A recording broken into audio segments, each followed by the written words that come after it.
नमस्कार, मी शुभदा. आस्वादमध्ये तुम्हा सर्वांचं अगदी मनपूर्वक स्वागत.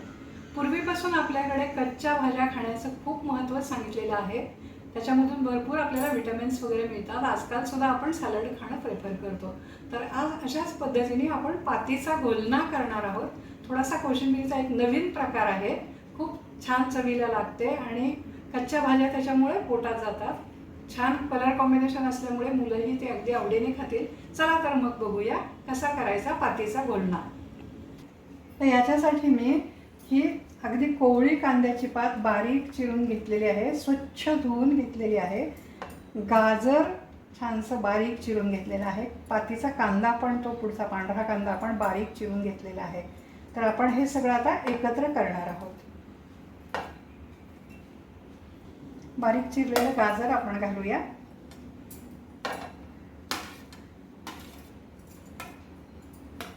आणि हा पातीचा कांदा पांढरा बारीक चिरलेला घालूया.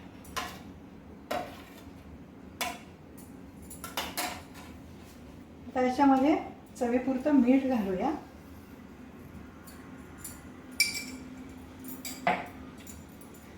लिंबाचा रस घालूया, अर्धी लिंबू पिळून चटपटीतपणासाठी आणि चवीसाठी लिंबाचा रस घालूया.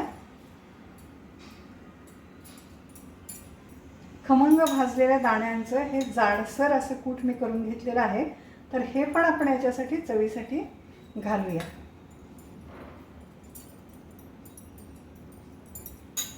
आता याच्यावरती खमंग फोडणी घालूया. आता कढई आपण तापायला ठेवून त्याच्यामध्ये तेल घातलेलं आहे. छान खमंग फोडणी करणार आहोत. मोहरी, जिरे आणि हिरव्या मिरच्यांचे तुकडे टाकूया. ही फोडणी आपली तयार झाली. आपण आता ही आपल्या या गोलण्यावरती घालूया.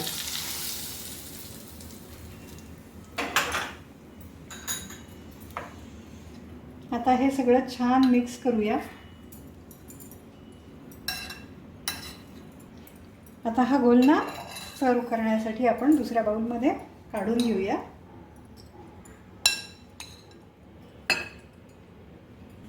बघा, कांद्याच्या पातीचा, कोवळ्या कांद्याच्या पातीचा हा आपला गोलना पोळी भाकरी बरोबर खायला खमंग असा तयार आहे. आज आपण कोशिंबिरीचा आणखीन एक प्रकार बघणार आहोत. काकडी, टोमॅटो, गाजर याच्या कोशिंबिरी तर आपण नेहमीच करतो, पण मुळ्याचा वास किंचितसा उग्र असला तरी त्याच्यामध्ये भरपूर प्रमाणात अँटीऑक्सिडंट आणि कॅल्शियमचं प्रमाण त्याच्यामध्ये भरपूर असल्यामुळे ही कोशिंबीरसुद्धा नेहमी करायला हरकत नाही आणि आवडते पण. दिल्लीकडे वगैरे मुळ्याचं प्रमाण भरपूर वापर केला जातो, मुळ्याचा भरपूर प्रमाणात वापर केला जातो. तर ही पण कोशिंबीर आपण करूया. तर एक छान कोवळा मुळा मी किसून घेतलेला आहे. आता त्याचा पौष्टिकपणा आणखीन वाढवण्यासाठी याच्यामध्ये मी मुगाची डाळ भिजवून ती भिजवलेली मुगाची डाळ पण घालणार आहे. कोशिंबीर करायला अगदी सोपी आहे, पण चवीला पण छान लागते आणि मुख्य म्हणजे ती अतिशय पौष्टिक आहे. याच्यामध्ये आपण ही कोथिंबीर पण घालूया भरपूर प्रमाणात. आणि आता चवीपुरतं मीठ,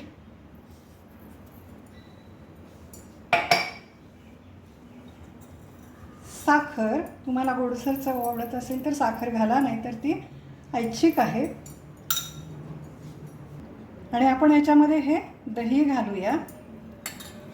आणि आता जिरे, मोहरी, हिंग आणि 2 मिरच्यांचे तुकडे घातलेली अशी ही खमंग फोडणी याच्यावरती घालूया. आता हे छान मिक्स करूया.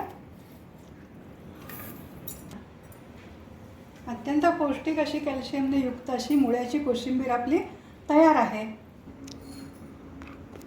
तर आज कच्च्या भाज्यांपासून आपण 2 नवीन प्रकारच्या कोशिंबिरी तयार केल्या. तर अशाच नवनवीन रेसिपीज पाहण्यासाठी आणि अन्नब्रह्माचा आस्वाद घेण्यासाठी आस्वादला सबस्क्राईब करा, शेअर करा आणि लाईक करा. धन्यवाद.